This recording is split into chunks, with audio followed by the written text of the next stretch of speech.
Bienvenidos, queridos hermanos y hermanas, a este espacio nuevo que se ofrece desde la fraternidad del Santo Nombre.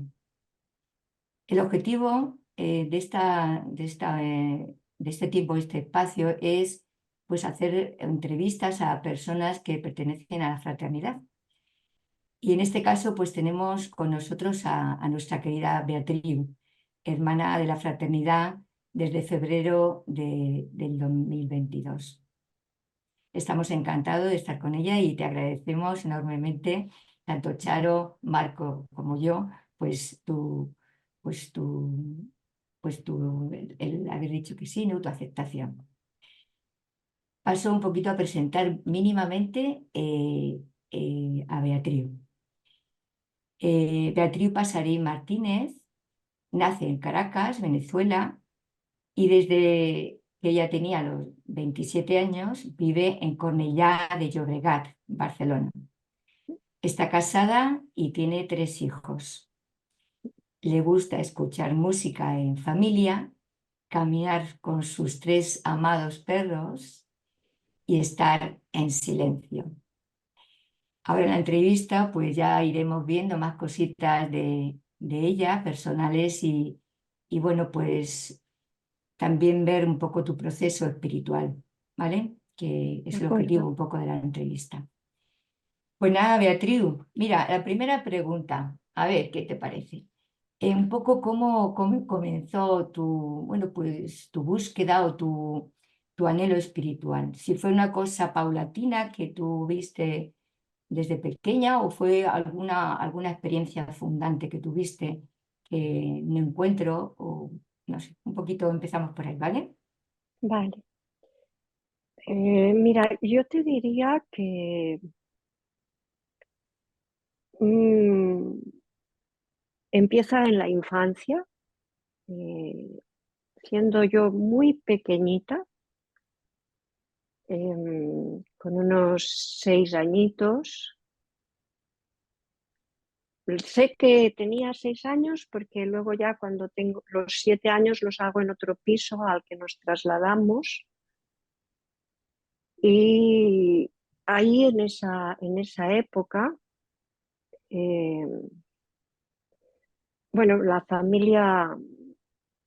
mi familia se había roto, mi padre y mi madre se habían tenido que separar por problemas políticos. Mi padre había entrado en prisión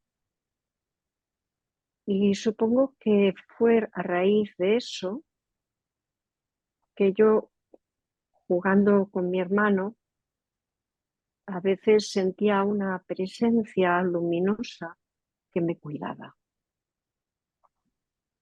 Y, y ahí arrancó todo, ahí empezó todo. Esa presencia era como una luz que estaba detrás mío, que se iba corporizando y que incluso a veces me pasaba la mano por la cabeza y luego desaparecía.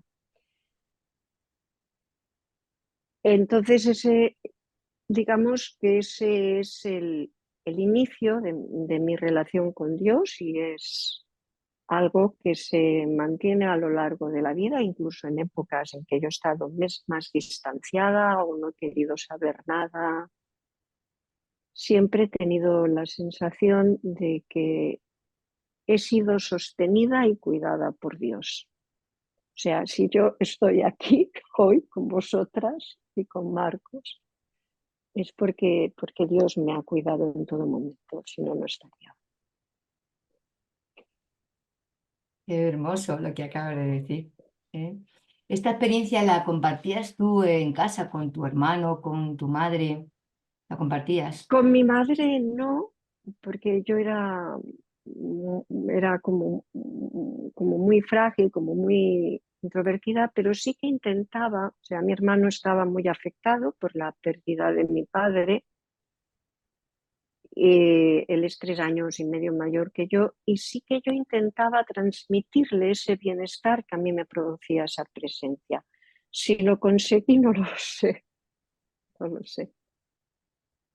Pero a él sí que se lo decía, porque además esto siempre pasaba en un momento en que estábamos jugando él y yo. O sea, había una hora, ¿eh? Era como un encuentro diario. Había una hora, había un momento, había una circunstancia. Y eso bueno, pasó durante esos días y luego ya desapareció y luego, bueno, pues hacia los 10 11 años empecé a ser consciente de lo que era Dios y hubieron otras vivencias y bueno, y fuimos avanzando hasta la adolescencia, que la adolescencia yo creo que es una época muy difícil. Yo creo que es la época más difícil en la vida de una persona. Es la época que hay como un hundimiento, ¿no? De todo lo que se ha ido edificando en la infancia, de todo lo que tus padres te han ido ayudando a construir. Entonces allí sí que hay como una ruptura, pero por esta atención que siempre he recibido, enseguida empiezan a llegar libros de Oriente. Y allí se abre el otro camino para mí, que ha sido Oriente. Y empiezo a ver en las librerías, en las bibliotecas, empiezan a aparecer libros, traducciones de textos orientales y tal, y eso ya me engancha otra vez. O sea que tú la primera experiencia que tienes así de Dios no es educativa. O sea, a ti no, nadie te habló. Tú lo consideras más una experiencia tuya propia que recibida de educación de tu madre o del ambiente. A ver, mi madre en ese momento, cuando me pasa eso, mi madre me hacía recitar por la noche el Jesucito de mi vida, aquella oración Sí, tan sí, sí, limpia. sí, sí. Y también mi madre me llevaba a misa.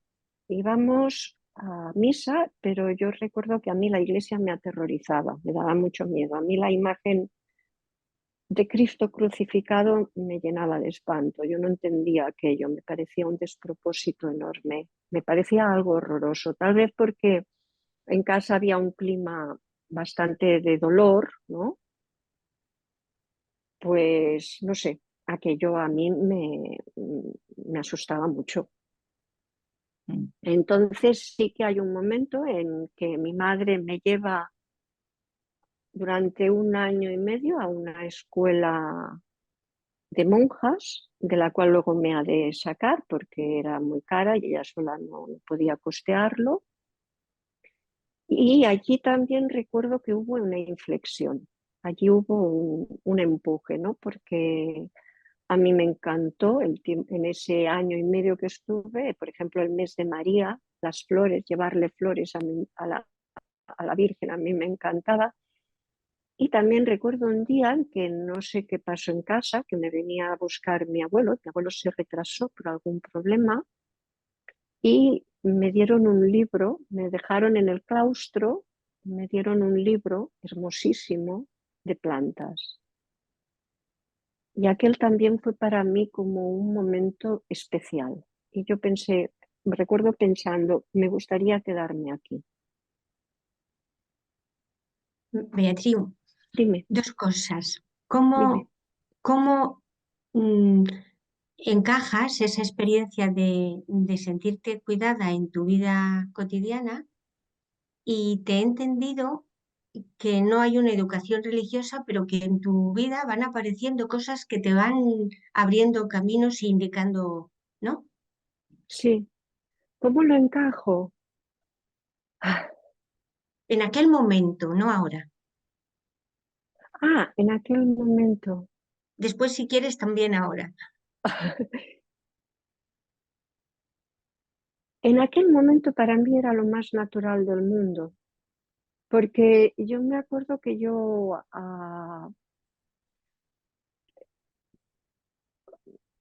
por ejemplo, me acuerdo que me quedaba extasiada con la luz. Me acuerdo que en el baño había una ventana por la cual la luz entraba en diagonal, o sea, yo lo recuerdo como muy alto, la luz entraba en diagonal y entonces en ese haz de luz las motas de polvo flotaban. Y aquello a mí aquello me parecía maravilloso.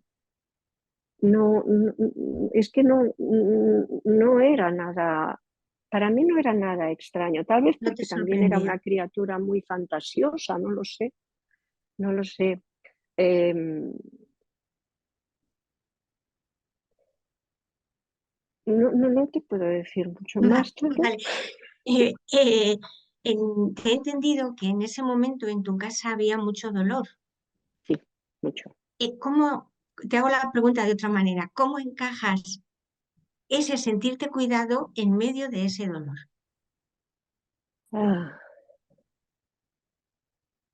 ¿O qué significaba para ti en esa situación sentirte cuidada? bueno, significaba un bálsamo, era un bálsamo. O sea, yo para mí eso era un bálsamo. Y de hecho, muchos años después tuve también la bendición de ser mm, acompañada durante un año por un jesuita, Jordi Font, y cuando se lo comenté a él, él enseguida me dijo, bueno, ya sabes tú que esto tiene una clara relación con el hecho de haber perdido a tu padre mm, con 2 años y medio, ¿no? Y entonces yo me enfadé mucho con él, me molestó mucho eso. Ahora que lo miro más en perspectiva, pienso, efectivamente, eso tenía relación con el hecho de haber perdido a mi padre, porque claro, yo veía a mi madre llorando, veía a discutirla con mi abuela, veía ahí todo un problema que no sabía ni cómo empezaba ni cómo iba a terminar.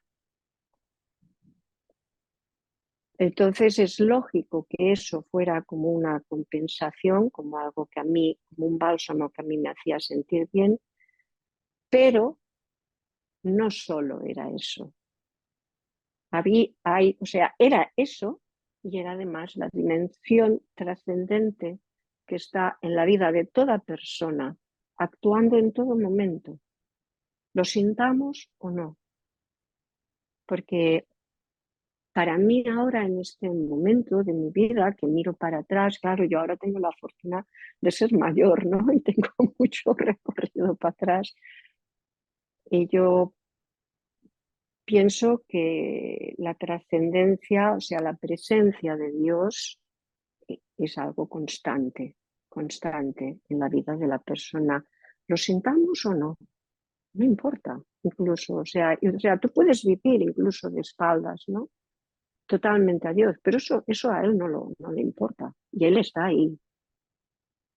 Y de hecho, por ejemplo, cuando he tenido 3 hijos y 2 de ellos han padecido epilepsia. Afortunadamente no ha sido una epilepsia grave y ahora la mediana ya está dada de alta y espero que dentro de poco el pequeño también esté dado de alta.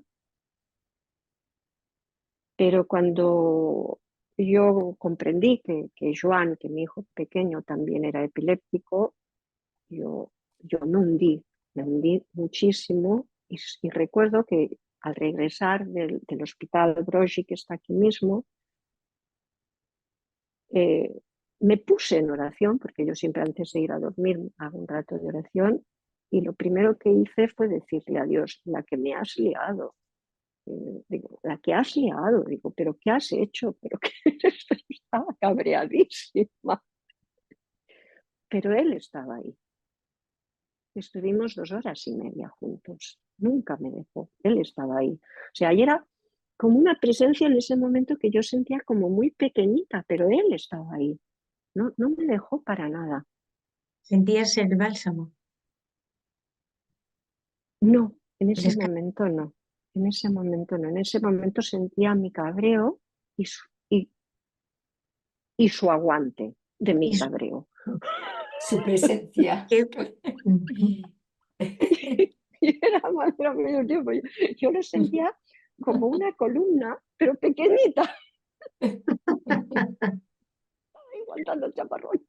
Ay, qué bueno. Lo que pasa es que eso es muy enriquecedor, porque entonces tú te das cuenta en esa confrontación, en ese dejar salir lo que estás sintiendo, Poner el corazón ante Dios, que dice el Evangelio. Claro, entonces tú ves por qué esa situación te está haciendo tanto daño a ti.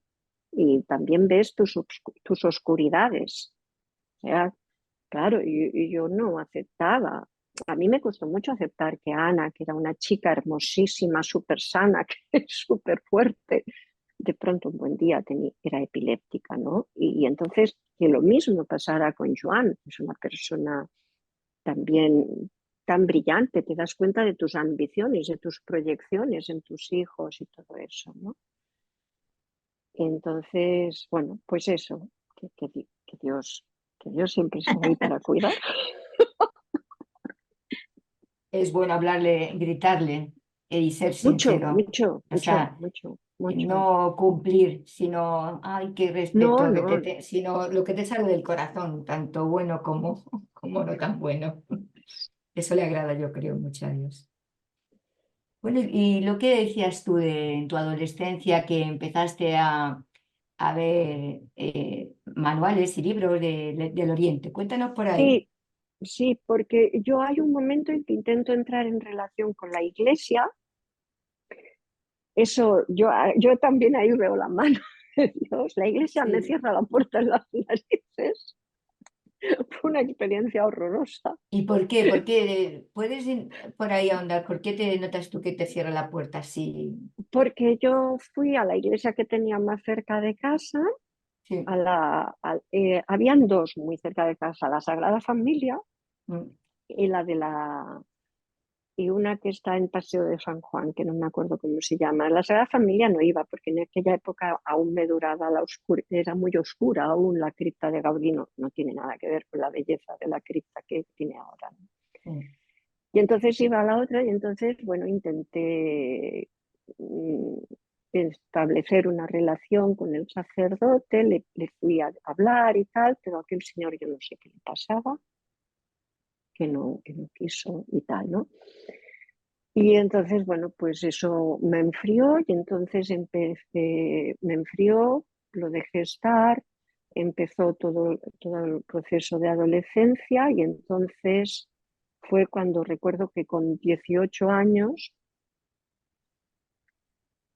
empecé a ver en las librerías, lo primero que vi, recuerdo que fue el Tao Te Ching, traducido por Úrsula K. Le Guin en la editorial Minotauro. La editorial Minotauro era una rama de la editorial Edasa y luego apareció el I Ching, traducido por Borges, en la traducción de Borges, con prólogo de Jung. Y luego ya al cabo de a poco recuerdo que apareció una traducción de las Upanishad de Panikar en la editorial ya Siruela y luego apareció la traducción de la Bhagavad Gita por Jaume Mascaró en catalán. O sea, él la había traducido, Jaume Mascaró es un sanskritista catalán que hubo aquí. Él la tradujo a inglés, él era profesor en Oxford, la tradujo al inglés y su secretaria, que era catalana, la pasó del inglés al catalán. Yo recuerdo que yo en casa había un ambiente muy humilde y yo no tenía mucho dinero. Entonces había en Barcelona la librería Documenta, que estaba tocando a la Plaza del Pino, que entonces tenía un cartelito que ponía: no nos robes libros, nosotros te dejamos leer. Yo Qué bueno. iba a a la librería Documenta a leer, porque claro, entonces esos libros aún no estaban, ¿no?, en las bibliotecas ni nada. Y ahí empieza mi relación con Oriente. En ese momento también yo tengo una amiga que encuentra una profesora de yoga y empezamos a hacer yoga juntas. Y estamos un añito y medio haciendo yoga. Luego esta amiga mía será también la que me llevará a la que luego ha sido mi maestra y formadora de yoga. Porque yo, digamos, he tenido dos profesiones. Primero fui bibliotecaria y luego dejé la entidad en la cual trabajaba, que era una entidad de investigación histórica, porque estaba como ¿cómo se dice esto? Cuando algo está cerrado, ¿no? Para que no avance, como obstaculizada en su avance por temas políticos, una entidad de aquí de Cornellá. Y bueno, decidí dejar ese trabajo, la cual cosa pues fue como, creo, como una crisis a mi alrededor social y familiar, porque era un trabajo estable, fijo, lo tenía todo. Y decidí bueno, que una de dos, o me reciclaba como bibliotecaria, porque ya estaban llegando las nuevas tecnologías y te tenías que poner al corriente, o iniciaba una formación en yoga. Inicié las dos cosas, y entonces un buen día le dije a mi marido, digo, mira, digo, voy a tirar por yoga. Y mi marido me tiró los platos por la cabeza, me dijo, ¿estás loca? ¿Qué vas a hacer? No vas a ganar un duro. Dije, no, y ya me lo ha dicho mi maestra, pero yo voy a tirar por aquí. Y tiré por aquí. Actualmente soy profesora de yoga. Beatriz, Dime. ¿qué imagen tienes en este momento de Dios? Y parece que tu recorrido, mm, por lo menos hay mezclas, no es muy cristiano, pero estás en una fraternidad que se llama el Santo Nombre de Jesús. No sé qué pregunta sería, ¿qué función tiene Jesús en tu vida o cómo lo entiendes?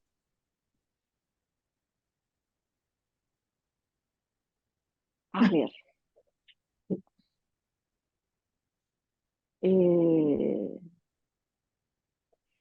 de entrada, el yoga es un sistema filosófico, no es una religión. Entonces, el yoga es uno de los 6 arshana, que son los 6 sistemas filosóficos antiguos de la India, que aceptan que los Veda, que son los textos anteriores a estos 6 ashana, han sido revelados. Es decir, tienen un origen divino, ¿no?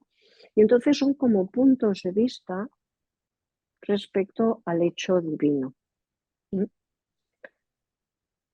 Entonces, como sistema filosófico, el yoga lo que busca es, lo voy a decir con palabras del padre Juan María de la Torre,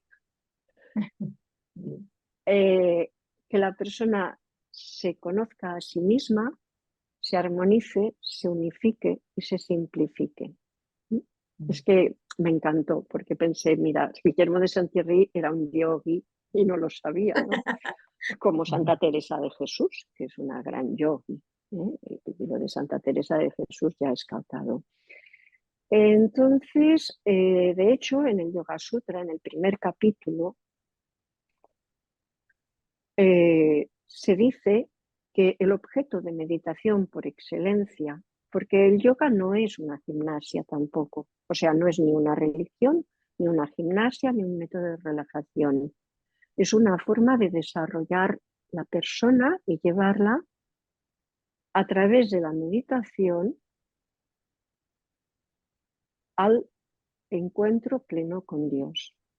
Por eso, en el primer capítulo, que es el capítulo de las definiciones, donde está ya todo el contenido del yoga, se define a Dios como objeto de meditación, como máximo objeto de meditación, y se lo define, como el Yoga Sutra tiene una voluntad universal, se lo define con un nombre que no pertenece a ninguna religión, ni tan solo a la hinduista. Se le da un nombre propio y por eso podemos practicar yoga cristianos, podemos practicar yoga musulmanes, podemos practicar yoga quien quiera, ¿no? Entonces, a Jesús yo no lo he buscado, Él me ha buscado a mí. Entonces yo creo que Él me ha buscado a mí porque yo soy occidental. Yo no soy india. Entonces, si yo fuera india, a lo mejor entendería a Dios como Brahman, como Vishnu, como alguna de estas manifestaciones. Pero yo no puedo entender a Dios más que en el contexto al cual yo pertenezco, ¿no? Entonces, para mí Jesús, mi vivencia cristiana es perfectamente compatible con mi vivencia como yogi. Es más, durante un tiempo pensé, bueno, a lo mejor es que tengo que ser budista, pero yo no podía ser budista, porque Jesús estaba en mí. Entonces esto, Xavier Meloni lo explica muy bien. Xavier Meloni dice que el espíritu es uno, pero este espíritu se derrama en una copa. Y esta copa está hecha con los materiales y la manera de hacer propia de los lugares donde se hace. Es decir, no es lo mismo una copa hecha en África, que se utilizarán unos materiales, se utilizará una pintura para decorarla, unos motivos ornamentales propias de la cultura, que una copa hecha en el norte de Europa. Pero el espíritu que llena esa copa siempre es el mismo. Entonces, en este momento, yo no tengo ninguna imagen de Dios. Intento no tener ninguna imagen de Dios. Porque Dios es amor, Dios es misericordia, Dios es silencio, Dios es Trinidad, pero todo eso son para mí como manifestaciones de Dios. Pero lo que es Dios yo no lo sé. Lo que sí que sé es que yo tengo una vivencia de Dios, un sentir a Dios en mí, en mi encarnación. Y por lo tanto, sí, Dios es amor, pero no solo es amor.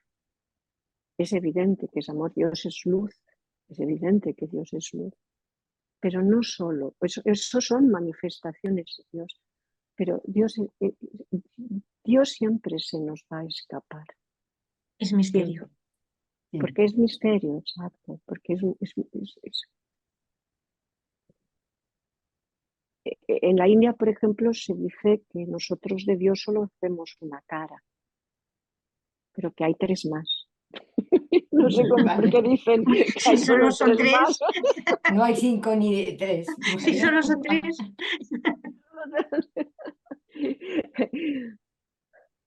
No sé si te he respondido, Sí, Charo. sí. Vale. Muchas gracias, Beu. Porque, bueno, me parece que has hecho un esfuerzo y te lo agradezco, pero además me viene bien. Muchas gracias. Mira, otra cosilla. ¿Tú te has sentido en este proceso tuyo espiritual en comunidad o has sentido más soledad en esta búsqueda? Mira, yo siempre he sido como muy solitaria, ¿no? En mi relación con Dios, tal vez porque es así como muy espontánea, ¿no? Empieza de una manera muy espontánea porque Él viene, luego se va canalizando en esta vía oriental. El yoga es una disciplina bastante solitaria, a pesar de que es una disciplina relacional, pero de la misma manera que yo a menudo no me he sentido encajar en la Iglesia católica, también a veces no me he sentido encajar en determinados ambientes de yoga, ¿no? Entonces, bueno, esto va haciendo más o menos un proceso. cuando termino mi formación de yoga, yo hago también, en la última etapa de mi formación como profesora de yoga, hago un posgrado de acompañamiento espiritual en la Fundación Vidal y Barraquer de aquí de Barcelona.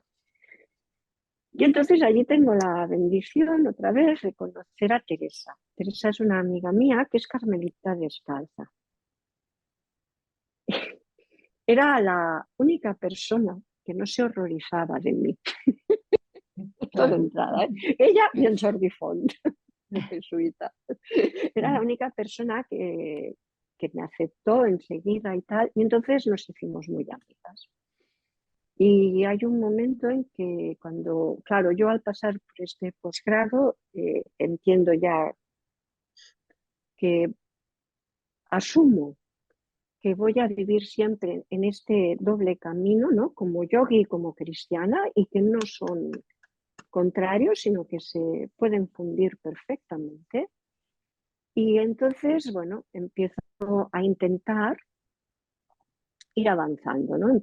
Vuelvo a ir a misa, vuelvo a leer libros de cristianismo.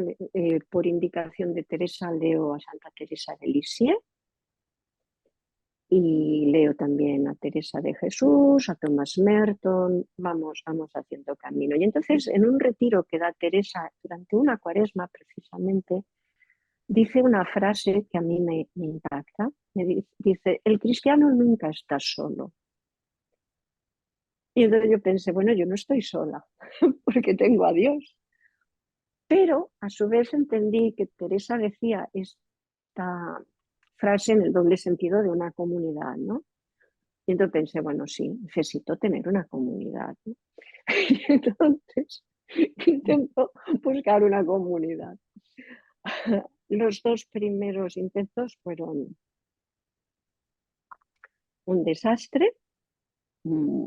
Intenté entrar en la parroquia de aquí, de mi barrio, no funcionó. Intenté también entrar en el Carmelo Descalzo Seglar de Barcelona, tampoco no me funcionó. Y cuando ella estaba con el Carmelo Descalzo Seglar, estuve 2 años, en la parroquia solo estuve 1. Y cuando estaba en el segundo año, que ya veías que aquello no funcionaba, encontré el Santo Nombre. Y esta es mi comunidad. Yo le estoy sumamente agradecida al Santo Nombre, mucho, mucho, porque para mí reúne lo que tiene que ser una comunidad cristiana, ¿no? Esta apertura, esta horizontalidad, este respeto por la condición de cada uno, ¿no? Y por el devenir de cada uno. Y si no os contesto, me lo decís, ¿eh? Sí, sí, contestas perfectamente. Otra cosilla que me parece importante, tú en la fraternidad llevas, no es la lectio, es El sobre la palabra. Eso. encuentro, sí, sí. ¿Por qué te has inclinado precisamente por la palabra de Dios? O sea, por el encuentro este. ¿Qué es lo que te ha A llamado a ver, ti para hacer esto? aquí hay 2 cosas. Primero, hay una cosa que es muy importante, que es el Evangelio. A mí el Evangelio siempre me ha impresionado mucho. A mí el Evangelio me impresiona. El Antiguo Testamento también, pero creo que es más difícil de comprender algunos pasajes del Antiguo Testamento para personas que no hemos recibido una educación muy cristiana, pero el Sí. Evangelio y la figura de Jesús me llegan profundamente. Quiero decir, por ejemplo, que en la India Jesús es muy venerado.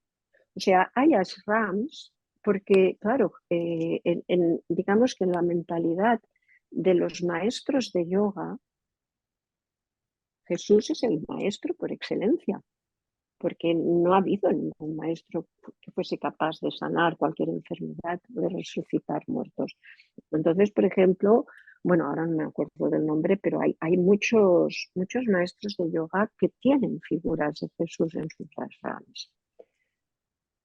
Eso por un lado. Entonces, lo del encuentro por el Evangelio eh, nace de la relación que tuvimos aquí durante el año pasado, bueno, hasta hace muy poco, que hacíamos un encuentro presencial. Entonces, ese encuentro presencial lo llevaba María Jesús.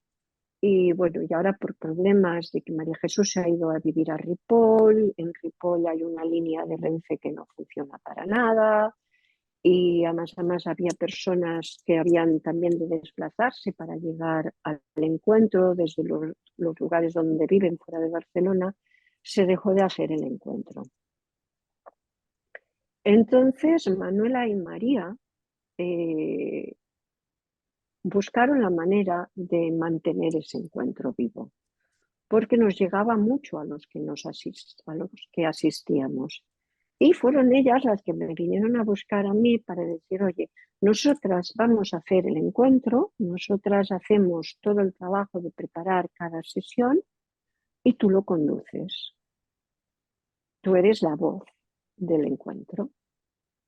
Y yo pensé, pues perfecto, perfecto, porque yo no tengo que hacer nada. A mí me lo dan todo hecho. Y entonces, además, a mí eso me enriquece porque enormemente, porque creo que Manuela y María van muy por delante de mí en la comprensión del Evangelio. Entonces, claro, para mí cada encuentro es un reto de comprensión. Yo había practicado la lectio de la mano de los carmelitas, independientemente de la experiencia con el Carmelo Descalzo Seglar. Hay unos carmelitas de México, creo que era, que editaban una lectio y yo esa lectio la seguía durante un tiempo, mucho antes de entrar. Y luego cuando en el tiempo del COVID, o sea, yo desde antes, un poquito antes del tiempo del COVID, yo cada día al levantarme, antes de hacer meditación, leo las lecturas del día. Y durante mucho tiempo he estado rezando con frases de la lectura del día.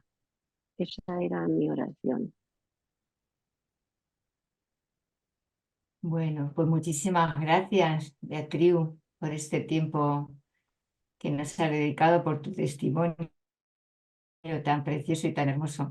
Yo creo que todo lo que has dicho, además, me parece muy interesante también para gente dentro de la Iglesia Católica que muchas veces pues se demoniza un poquito, yo creo, o no sé, porque no se entiende eh, la práctica del yoga. Y yo creo que ese punto concretamente, yo creo que lo has aclarado bastante y va a venir muy bien para que, bueno, pues tu punto de vista como persona creyente, persona cristiana también, y que pertenece a la fraternidad, porque yo creo que va a gustar mucho. Vamos, que es muy enriquecedor tu testimonio. Hay muchos cristianos que han practicado yoga, Antonio Blay, Antoni de Melo, Jean Lafrance, por suerte hay personas mucho más versadas que yo. Pero sí, desgraciadamente muy a menudo se habla desde la ignorancia. Hay,